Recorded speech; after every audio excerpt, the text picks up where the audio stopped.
Hello friends, मेरा नाम सतीश कुमार है। तो जैसा कि आप सभी को पता है कि भारत में दिन प्रतिदिन कोरोना के केसेज में बढ़ोतरी होती जा रही है। तो अगर मैं बिहार की बात करूं तो बिहार में भी दिन प्रतिदिन कोरोना के केसेज में बढ़ोतरी होती जा रही है। तो और अगर मैं पटना की सिर्फ बात करूं तो वो 1000 के पार हो गया है, यानी कि 24 घंटा में 1000 केसेज पार हो गया है। तो जैसा कि अब बिहार सरकार ने भी कोरोना के देखते हुए अपना नया कोरोना गाइडलाइंस जारी कर दिया है। तो जैसा कि बिहार सरकार ने भी कोरोना के बढ़ते केसेज को देखते हुए अपने कोरोना गाइडलाइंस में सभी स्कूल, कॉलेजेस और कोचिंग संस्थानों को 21 जनवरी तक के लिए बंद करने का आदेश दिया गया है, और जिसमें भी ऑनलाइन शिक्षण की प्राथमिकता दी गई है। तो मैं आपसे बस इतना ही कहना चाहता हूँ कि जो भी ये मेरा पहला वीडियो देख रहे हैं या जो भी मेरा पहले वाला वीडियो देख चुके हैं, वो बस इस वीडियो को शेयर कर दें और ज़्यादा से ज़्यादा लोगों को इस चैनल पे जोड़ने का प्रयास करें। तो जिन्होंने भी मेरा पहले वाला वीडियो देखा होगा उन्हें तो पता ही होगा कि मैं किस तरह से पढ़ाता हूँ और किस तरह से समझाता हूँ। तो जो भी ये मेरा पहला वीडियो देख रहे हैं, यानी जो मेरे चैनल पे पहली बार विजिट कर रहे हैं और ये मेरा फर्स्ट वीडियो देख रहे हैं, तो वो उनसे मैं यही रिक्वेस्ट करूँगा कि वो पहले वीडियो को पूरी तरह अच्छी तरह देखें और फिर अपना चैनल को सब्सक्राइब कर लें और अपने दोस्तों के साथ शेयर कर लें। तो उसके लिए आप मेरे चैनल के अबाउट सेक्शन में आप जाकर चेक कर सकते हैं, वहाँ आपको मेरा सारा इंट्रोडक्शन मिल जाएगा। और जैसे ही आप मेरे इंट्रोडक्शन के नीचे में जाएंगे तो आपको वहाँ मेरा सारा सोशल मीडिया का आपको लिंक भी मिल जाएगा, जहाँ इस तरह से लिखा हुआ रहेगा। टेलीग्राम हो गया, इंस्टाग्राम हो गया, फेसबुक पेज हो गया, ट्विटर हो गया। तो ये सभी मैंने अपने सारी सोशल मीडिया का लिंक अपने चैनल के अबाउट सेक्शन के नीचे डाल रखा है। तो आप वहाँ से भी टेलीग्राम चैनल को ज्वाइन कर सकते हैं, नहीं तो फिर इस वीडियो के डिस्क्रिप्शन से भी आप टेलीग्राम चैनल को ज्वाइन कर सकते हैं। तो आप जैसे ही मेरे अबाउट सेक्शन के टेलीग्राम चैनल पे क्लिक करेंगे तो सीधे आप मेरे टेलीग्राम चैनल पे पहुंच जाएंगे। वहाँ आपको बहुत सारा PDF कॉम्पिटिटिव एग्जाम से रिलेटेड बहुत सारा डॉक्यूमेंट मिल जाएगा। तो वहाँ पे मैंने SSC CGL 2020 का सभी शिफ्ट का पेपर डाल रखा है। SSC GD हो गया, उसका भी मैंने सभी शिफ्ट का, जो इस बार एग्जाम हुआ उसका सभी शिफ्ट का पेपर मैंने डाल रखा है। तो वहाँ आपको पॉलिटी का नोट्स भी मिल जाएगा, इकोनॉमिक्स का नोट्स भी मिल जाएगा, और जो मैंने पिछले 5 बेसिक क्लास लिया है उसका भी मैंने आपको प्रैक्टिस करने के लिए PDF के रूप में अपने टेलीग्राम चैनल पे डाल रखा है। तो वहाँ आपको आसानी से मिल जाएगा। और वहाँ मैं इसके अलावा जैसे कि GK GS हो गया, करेंट अफेयर्स हो गया, इंग्लिश के लिए वहाँ पे मैं वोकैब शेयर करते रहता हूँ। जैसे हो गया वन वर्ड सब्स्टिट्यूशन हो गया, एंटोनम्स हो गया, साइनोनम्स हो गया, फ्रेजल वर्ब हो गया। और एग्ज़ाम से मैं कुछ रिलेटेड अपना नोटिफिकेशन भी अपने चैनल पे शेयर करते रहता हूँ। तो आप टेलीग्राम चैनल को ज़रूर से ज़रूर ज्वाइन कर लें, और आप मुझे इंस्टाग्राम पे भी फॉलो कर लें। तो आपको ये सारा मेरा सोशल मीडिया का लिंक अबाउट सेक्शन के मेरे इंट्रोडक्शन के नीचे मिल जाएगा, या फिर इस वीडियो के डिस्क्रिप्शन में भी मैं डाल दूँगा, आप वहाँ से भी ज्वाइन कर सकते हैं। तो जो भी मेरे इस चैनल पे नए हैं, ये मेरा फर्स्ट वीडियो देख रहे हैं, वो इस चैनल को सब्सक्राइब कर लें और अपने दोस्तों के साथ शेयर भी कर लें। और जो मैंने पिछले वीडियो डाल रखा है वो भी अपना देख लें, और प्रैक्टिस करने के लिए मैंने अपना PDF अपने टेलीग्राम चैनल पे डाल ही दिया है, तो वहाँ से आप प्रैक्टिस भी कर सकते हैं। तो चलिए हम उसी मैथ के बेसिक क्लास को अपना आगे बढ़ाते हैं। तो आज हम बात करने वाले हैं स्क्वायर रूट की, यानी वर्गमूल की, कि हम वर्गमूल को किस तरह से निकालते हैं। तो ये 2 मेथड तो आपको पहले से ही पता ही होगा, गुणनखंड विधि यानी फैक्टराइजेशन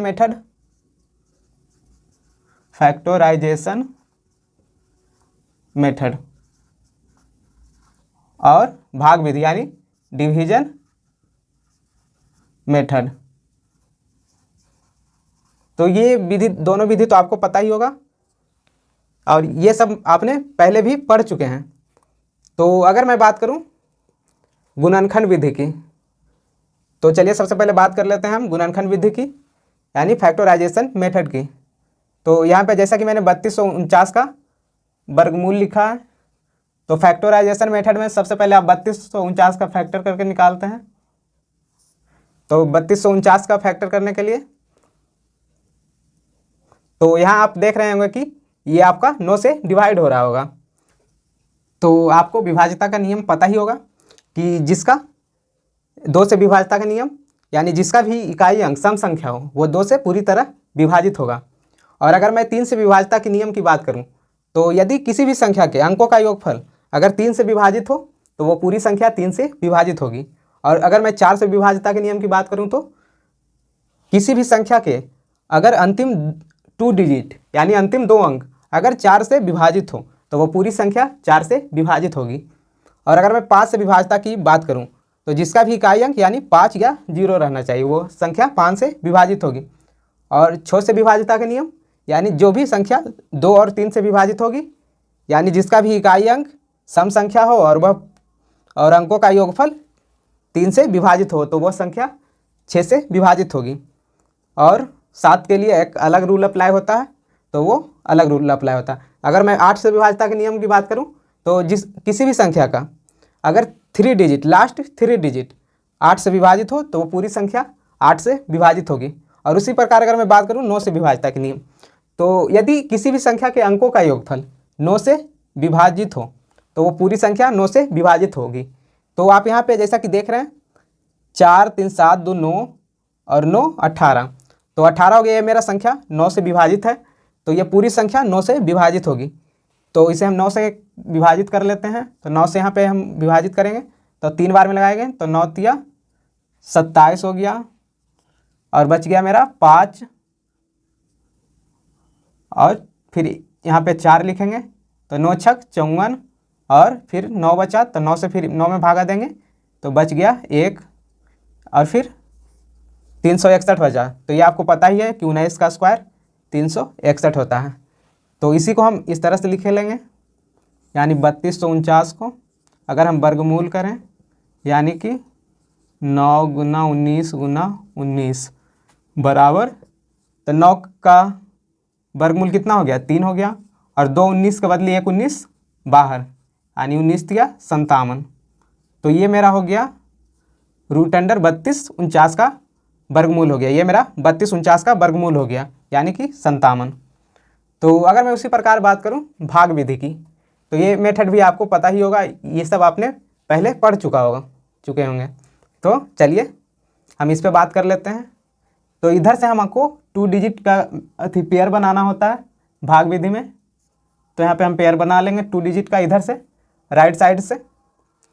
तो आप यहाँ पे देखेंगे कि यहाँ पे 28 है तो ये किसके आसपास का स्क्वायर है। तो यहाँ पे आप देख रहे हैं यानी कि 28 से कम ही रहना है। तो यहाँ पे देखेंगे कि आप 5 का स्क्वायर है, 5 का स्क्वायर करेंगे तो हो गया 25 और घटा लेंगे 8 में से 5 गया 3 यानी 5 को 5 से गुना करेंगे 25 हो गया और 2 में से 2 गया 0 यानी कि यहाँ पे ख़त्म। और फिर 2 अंक को उतारेंगे यहाँ 330 5 5 मेरा जुट कर हो गया 10। तो ये मैं यहाँ पे साइड में लिख लेता हूँ, यहाँ पे मैं मिटा लेता हूँ।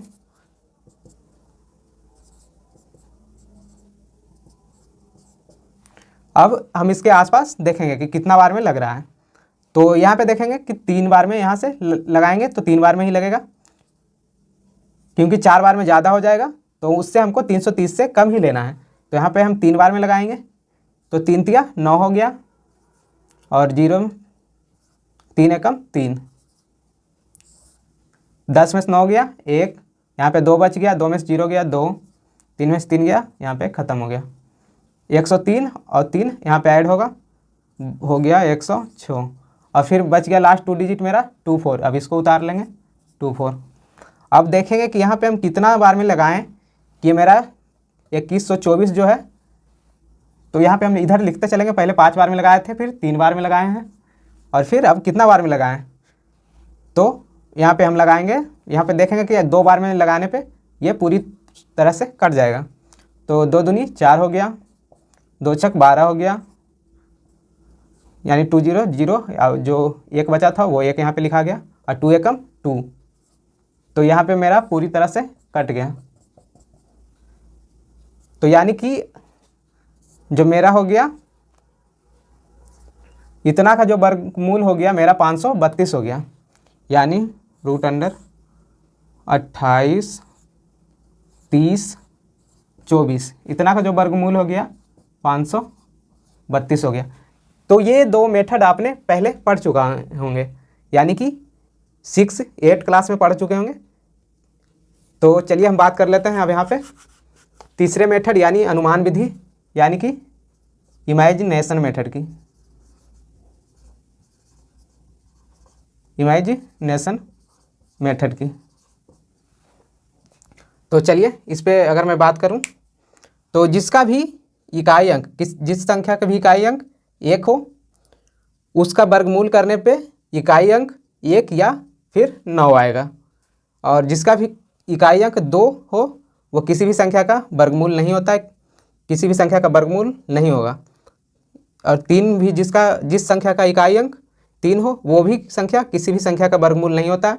और अगर मैं बात करूं 4 की, किसी भी संख्या का अगर इकाई अंक 4 हो तो वो उसके वर्गमूल करने पर इकाई अंक या तो फिर 2 आएगा या फिर 8 आएगा। उसी प्रकार अगर मैं बात करूं किसी भी संख्या के इकाई अंक 5 हो और उसका वर्गमूल करने पे हमेशा 5 ही आएगा। और इसी प्रकार अगर मैं बात करूं जिसका एक इकाई अंक किसी भी संख्या का इकाई अंक 6 हो तो उसका वर्गमूल करने पे जो हमको उस संख्या का वर्गमूल करने पे उसका इकाई अंक प्राप्त होगा वो या तो फिर 4 होगा या फिर 6 होगा। यानी कि यहाँ पे देखें तो 1 का स्क्वायर 1 होता है, यानी 9 का स्क्वायर 81 होता है, तो लास्ट डिजिट यानी 1 होता है, तो उसी पे हम चल रहे हैं। और अगर मैं बात करूँ 7 की, तो जिसका भी लास्ट डिजिट 7 होगा वो किसी भी संख्या का वर्गमूल नहीं होगा, और 8 जिसका भी होगा वो भी किसी संख्या का वर्गमूल नहीं होगा।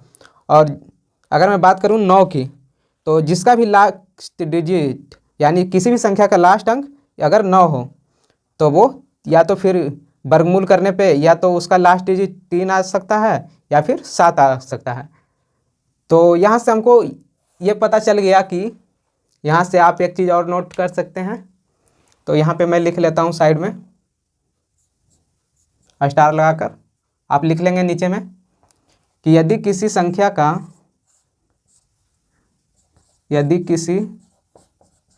का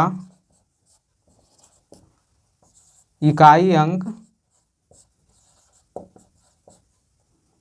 2, 3, 7 या 8 हो वह किसी भी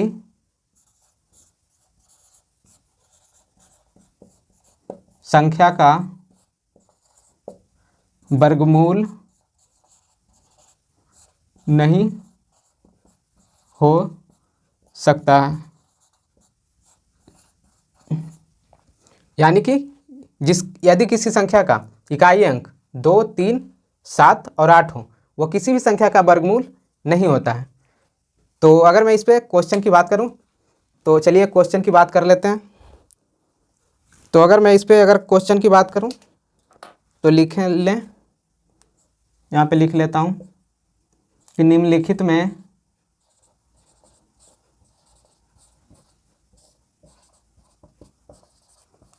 कौन पूर्ण वर्ग नहीं है। और ऑप्शन में अगर आपको दे दिया जाए 1 2 3 4 3 2 1, दूसरा ऑप्शन रहे 9 9 9 9 8 0 0 0 0 1, तीसरा ऑप्शन रहे 4 4 4 4 3 5 5 5 5 6, और चौथा ऑप्शन रहे 2 2 2 2 1 7 7 7 7 8। तो इसमें आपको बताना है कि निम्नलिखित में कौन पूर्ण वर्ग नहीं है। तो यहाँ पे मैंने बता ही दिया है कि यदि किसी संख्या का इकाई अंक 2, 3, 7 या फिर 8 हो वह किसी भी संख्या का पूर्ण वर्गमूल नहीं हो सकता है। तो यहाँ पे देख रहे हैं कि यहाँ पे 8 ये है, तो ये किसी भी संख्या का, ये आपका ऑप्शन हो गया, ये किसी भी संख्या का वर्गमूल नहीं होगा। तो ये आपको पता ही है, ये सब मैंने पिछले क्लास में डिस्कस कर ही रखा है कि आपको किस तरह से वर्गमूल होता है। यहाँ पे एक का पेयर बनता है, तो इसका वर्गमूल हो जाएगा 1 2 3 4, यानी 1 2 3 4, 4 का 4 1 का स्क्वायर हो जाएगा। और इसमें भी मैंने आपको बताया ही था कि 9 का पेयर बनता है। 3 6 9 का जब मैंने स्पेशल रूल बताया था स्क्वायर के लिए पिछले क्लास में, तो वहाँ पे मैंने आपको बताया था कि किस तरह से पेयर बनता है। तो आपको यहाँ पे 9 का पेयर बनेगा, और कहाँ कितने अंकों का पेयर बनेगा, 5 अंकों का पेयर बनेगा। तो यहाँ पे 9 9 9 9 9, ये मेरा इतना होगा इसका वर्गमूल करने पे, यानी कि इतना का स्क्वायर मेरा इतना होगा। और यहाँ पे भी आपको 9 का पेयर बनते हुए दिख रहा होगा, तो ये 6 का रूल अप्लाई होगा। 3 6 9 के लिए जो मैंने आपको लिए जो एक अलग रूल बनाया था, तो ये आपको हो गया 6 का 6 6 6 और 5 डिजिट तक होगा। तो ये आपका इतना का स्क्वायर होगा, यानी इसका वर्गमूल करने पे आपको 6 6 6 6 6 प्राप्त होगा, और इसका वर्गमूल नहीं हो सकता है, यानी ये ऑप्शन आपका सही है। तो चलिए अनुमान विधि पे हम बात करते हैं। तो अगर मैं बात करूं 3249 की, यानी इसी क्वेश्चन की, तो यहाँ पे आप पहले लास्ट 2 डिजिट को साइड कर लें, और यहाँ पे आप ये देखें कि 32 के आसपास, यानी 32 से कम और उसके आसपास कितने अंक किसका स्क्वायर होता है। तो यहाँ पे आप देखेंगे कि 5 का स्क्वायर यानी 25 होता है, और 6 का स्क्वायर 36 हो जाता है, यानी 6 का स्क्वायर करने पे हमको ज़्यादा हो जाता है। तो यहाँ पे 5 का स्क्वायर हो गया, यानी 25, और कितना ज़्यादा हो रहा है, 25 से 7 ज़्यादा हो रहा है, यानी कि मेरा 5 से ज़्यादा हो रहा है, यानी 7। तो 9 का इकाई अंक अगर 9 हो तो क्या क्या हम बताए थे कि उसका वर्गमूल करने पे इकाई अंक क्या क्या आएगा, या तो फिर 3 आएगा, या फिर नहीं तो 7 आएगा, जैसा कि मैंने यहाँ पे लिखा हुआ भी है। तो यहाँ पे 5 से ज़्यादा हो रहा है तो हम ज़्यादा वालों को लेंगे, यानी कि 7 को यहाँ पे लेंगे। तो ये मेरा हो गया 57। तो यहाँ पे जैसे कि मैंने गुणनखंड विधि से निकाला था, यहाँ पे मैंने अनुमान विधि से निकाला है, यानी कि इमेजिनेशन मेथड से। तो ये रूल आपको वहाँ पे सिर्फ 5 अंकों तक ही अप्लाई अच्छा से होगा। तो यहाँ पे अगर मैं बात करूँ 4096 की, तो पहले 2 अंक को साइड कर लेंगे और फिर देखेंगे कि 40 के आसपास स्क्वायर कितने अंकों का स्क्वायर है, किसका स्क्वायर है। तो यहाँ पे देखेंगे कि 6 का स्क्वायर 36 होता है, और 7 का स्क्वायर 49 हो जाता है, यानी 7 का स्क्वायर करने पे ज़्यादा हो जाता है। तो यहाँ पे हम 6 का स्क्वायर करेंगे तो 36 हो गया, और कितना ज़्यादा है फिर 36 से 4 ज़्यादा, यानी 6 से कम है। तो जिसका भी इकाई अंक 6 हो वो या तो फिर 4, उसका वर्गमूल करने पर या तो 4 आएगा या तो 6 आएगा। तो 36 हुआ, और 36 से 4 ज़्यादा यानी 6 से कम है, तो हम कम को लेंगे, यानी 4 को लेंगे। अगर मैं इसका बात करूं 12,996 की, तो आप पहले 96 को साइड कर लेंगे और 129 को देखेंगे कि 129 को देखेंगे कि इसके आसपास किसका स्क्वायर होता है। तो यहाँ पे देखेंगे कि 11 का स्क्वायर हो रहा है 121, तो 11 लिख लेंगे, और जिसका भी इकाई अंक 6 हो तो उसका मैंने यहाँ पे लिख ही रखा है, या तो फिर 4 आएगा या तो फिर 6 आएगा। तो 121 हो गया, और फिर 121 से कितना ज़्यादा है, 8 ज़्यादा, यानी कि 11 से कम है। तो कम है तो हम कम वाले को लेंगे, यानी 4 को लेंगे, यानी जिसका भी इकाई अंक 6 हो तो 4 को लेंगे, यानी इतना को हो गया मेरा 114। तो ये हो गया मेरा इमेजिनेशन मेथड। तो ये रूल आपको वहीं पे अप्लाई होगा जहाँ पे आपको कि पूर्ण वर्गमूल होगा, यानी कि पूरी तरह से वर्गमूल वो होगा, और अगर नहीं हुआ तो ये रूल अप्लाई आपका नहीं होगा। तो चलिए सबसे पहले आप इसे अच्छे से नोट कर लीजिए। मैं स्क्रीन से साइड हो जाता हूँ। यदि आपको इसके बाद भी किसी तरह का डाउट रहता है तो आप मेरे टेलीग्राम चैनल पे कमेंट छोड़ सकते हैं, या फिर नहीं तो इस वीडियो में भी आप अपना कमेंट छोड़ सकते हैं। तो मैं आपका कमेंट पढ़ लूँगा और नेक्स्ट वीडियो में मैं उसे सोल्व कर दूँगा। तो चलिए मैं स्क्रीन से साइड हो जाता हूँ, आप अच्छे से नोट कर लें, और इसी पे हम कुछ क्वेश्चन के साथ मिलते हैं। तो चलिए पहले आप इसे अच्छे से नोट कर लीजिए। मैं स्क्रीन से साइड हो जाता हूँ वीडियो को पॉज करके।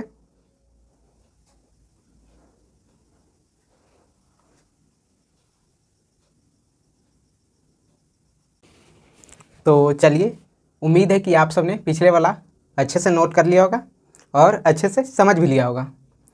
तो अगर इसके बाद भी आपको किसी तरह का डाउट रहता है तो आप मुझे कमेंट सेक्शन में छोड़ सकते हैं, या फिर मेरे टेलीग्राम चैनल के वहाँ पे भी आप कमेंट सेक्शन में छोड़ सकते हैं।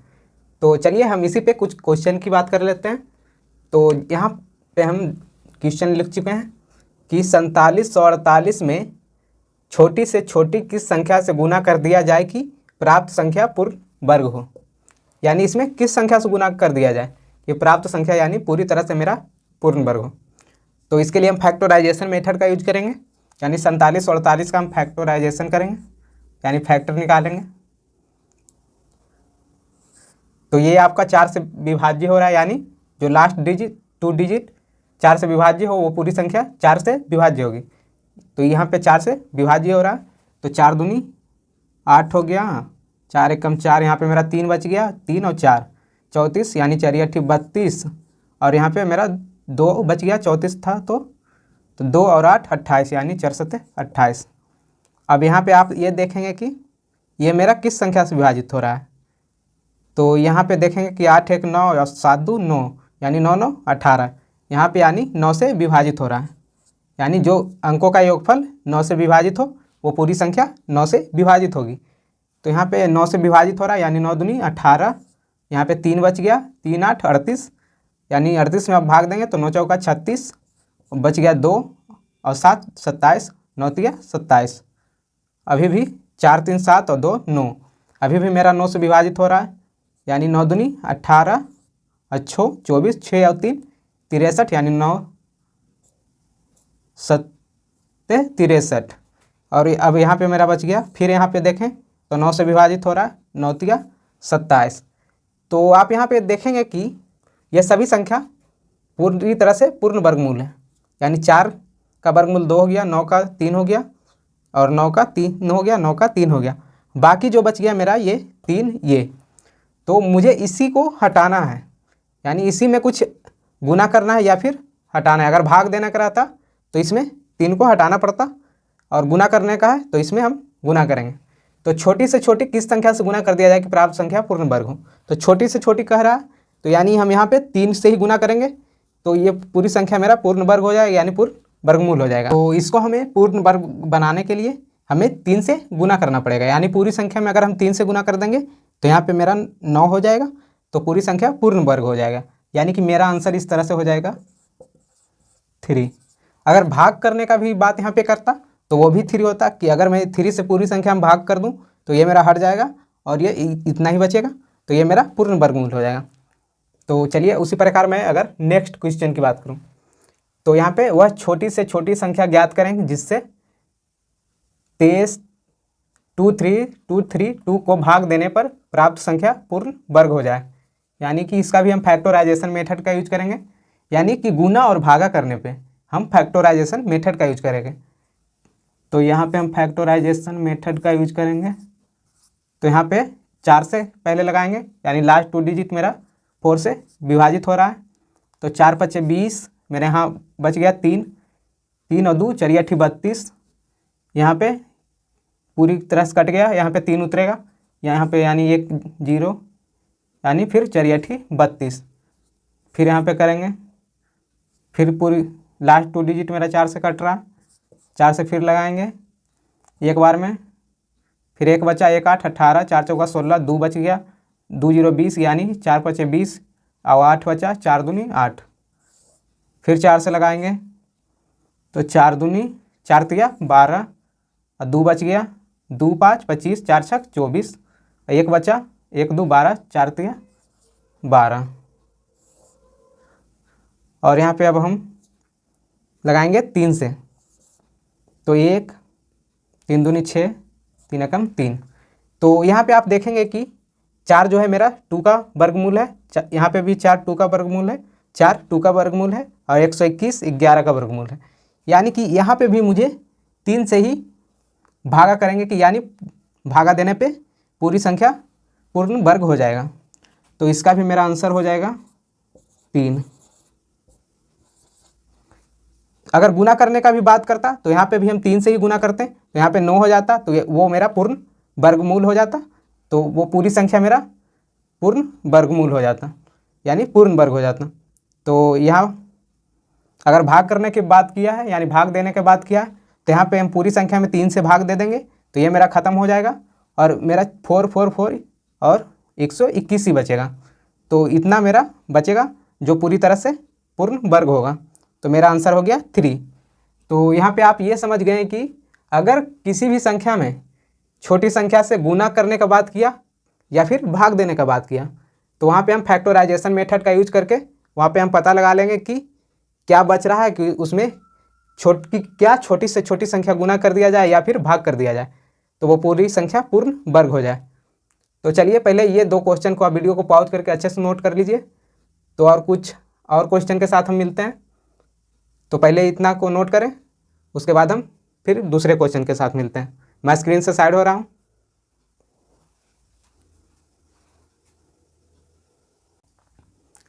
तो चलिए, उम्मीद है कि आप सबने पिछले वाले क्वेश्चन को नोट कर लिया होगा और अच्छे से समझ लिया होगा। तो जैसा कि मैंने आपको बताया ही था कि यदि किसी प्रकार का डाउट रहता है तो आप मुझे कमेंट सेक्शन में छोड़ सकते हैं या फिर नहीं तो टेलीग्राम चैनल के कमेंट सेक्शन में छोड़ सकते हैं।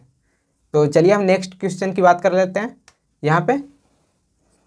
तो यहाँ पे 24, 70, 12 में छोटी से छोटी कौन सी संख्या घटाई जाए कि प्राप्त संख्या पूर्ण वर्ग हो जाए, और इधर 23, 81, 41 में छोटी से छोटी कौन सी संख्या जोड़ी जाए कि प्राप्त संख्या पूर्ण वर्ग हो जाए, पूर्ण वर्ग हो जाए।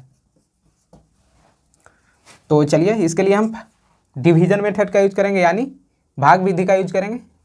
तो जैसा कि मैंने आपको पीछे बताया ही था कि 24, 70, 12, इसके लिए हम राइट साइड से 2-2 का पेयर बनाएंगे और अब हम इसके आसपास का हम स्क्वायर करेंगे, इससे कम। तो यहाँ पे देखेंगे कि आप 4 का स्क्वायर करेंगे, 5 का स्क्वायर करने पे 25 हो जाता है, यानी कि 24 से ज़्यादा हो जाता है। तो हमको 24 से कम ही लेना है। तो 4 का स्क्वायर करेंगे, यानी 4 का कर से लगाएंगे तो 4 चौका 16 हो गया, यानी 4 से लगा दिए। तो यहाँ पे घटाएंगे तो 14 में से 6 गया 8, और इधर 1 में से 1 गया 0 हो गया, और फिर 2 अंक को यहाँ पे उतारेंगे 70, 4 4, यहाँ पे मेरा 8 हो गया। अब कितना बार में लगाएं कि 870 से मेरा कम हो और उसके पास हो। तो अगर हम 9 से लगाते हैं, 8 से लगाएंगे नहीं, 9 से लगाएंगे। तो अगर हम 9 से लगाते हैं तो 9 9 81 और 9 8 72 और 8 80। तो 9 से हम लगा लिए तो 10 में से 1 गया, मेरा 9 बच गया, और 6 में से 0 गया तो 6, एक पैसा लिए थे इससे तो यहाँ पे 6 ही बचा था। तो 6 में से 0 गया 6, और 8 से 8 गया, ख़त्म। और फिर लास्ट 2 डिजिट यानी अब 12 यहाँ पे उतर जाएगा, और 9 9 इसको ऐड कर लेंगे, 9 9 18 98।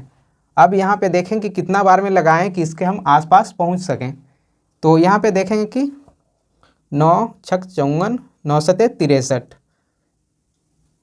यानी 7 बार में अगर हम लगाते हैं तो उसके आसपास अगर हम पहुँच रहे हैं तो 7 7 49 हो गया, का 9 हाथ में 4, 7 8 56 और 4 60 के 0 हाथ में 6, और 7 9 63 और 6 69। तो ये हो गया मेरा। अगर हम घटाएंगे यहाँ पे तो 12 में से 9 गया 3, एक यहाँ लिए थे 0 बचा था तो 0 में से 0 यहाँ पे ख़त्म, 9 में से 9 ख़त्म। तो कौन सी संख्या घटाई जाए कि प्राप्त संख्या पूर्ण वर्ग हो जाए। तो यहाँ पे जो मेरा शेष बचा यानी 3 जो मेरा यहाँ पे बच गया, तो यहाँ पे मुझे 3 घटाना है। तो अगर हम इसमें 3 घटा देते तो यहाँ पे कितना रहता, वो 6909 रहता, तो पूरी तरह से कट जाता। तो अगर हम पूरी संख्या में 3 घटा देते हैं तो वो पूरी संख्या पूर्ण वर्ग हो जाएगी, यानी कि मेरा आंसर हो जाएगा 3, यानी मेरा यहाँ पे आंसर हो गया 3। तो अगर जोड़ने या घटाने की बात करें कि छोटी से छोटी कौन सी संख्या जोड़ा जाए या फिर छोटी से छोटी कौन सी संख्या को घटाया जाए कि वो पूरी संख्या पूर्ण वर्ग हो जाए, तो उसके लिए हम डिवीजन मेथड का यूज करेंगे, यानी भाग विधि का यूज करेंगे। तो जैसा कि यहाँ पे आप देख सकते हैं नेक्स्ट क्वेश्चन में 23, 81, 41 में छोटी से छोटी कौन सी संख्या जोड़ी जाए कि प्राप्त संख्या पूर्ण वर्ग हो जाए, यानी 23, 81, 41। इसके लिए हम 2 का पेयर बना लेंगे, भाग विधि से हम इसको सोल्व करेंगे। तो 23 देखेंगे हम, 23 से कम और उसके आसपास का हम कर लेंगे स्क्वायर। तो 4 का अगर हम करेंगे तो 4 चौका 16 हो गया, 5 बार में क्योंकि ज़्यादा हो जाता है। और अब घटा लेंगे तो 13 में से 6 गया 7, एक में यहाँ पे 1 बच गया, यहाँ पे ख़त्म हो गया। फिर अब 2 अंक को उतारेंगे, यहाँ पे 81, यहाँ पे ऐड कर लेंगे 4 4 8। अब यहाँ पे कितना बार में लगाएं कि उस, तो अगर हम 9 बार में लगाते हैं तो 9 9 81 और 8 9 72, तो 9 बार में यहाँ पे ज़्यादा हो जाता है, तो यहाँ पे हम 8 बार में लगाएंगे। तो 8 8 64 के 4 हाथ में 6 और 8 8 64 और 6 70। तो अब यहाँ पे हम घटा लेंगे, 11 में से 4 गया 7, और यहाँ पे हम 7 बचेगा, एक इधर से पैसा लिए थे तो 7 में से 0 गया 7, और 7 में से 7 गया ख़त्म, यहाँ हो गया 0। और 8 में से 8 यहाँ पे हम ऐड कर लेंगे, 8 8 16, 8 1 9, और यहाँ पे हम 2 अंक को और उतारेंगे तो 4 1 हो गया। और अब हम इसके आसपास का देखेंगे कि कितना से गुना किया जाए कि हम इसके आसपास पहुँच सकें। 9 8 72, तो 8 बार में हम लगाएंगे तो 8 8 64 हो गया।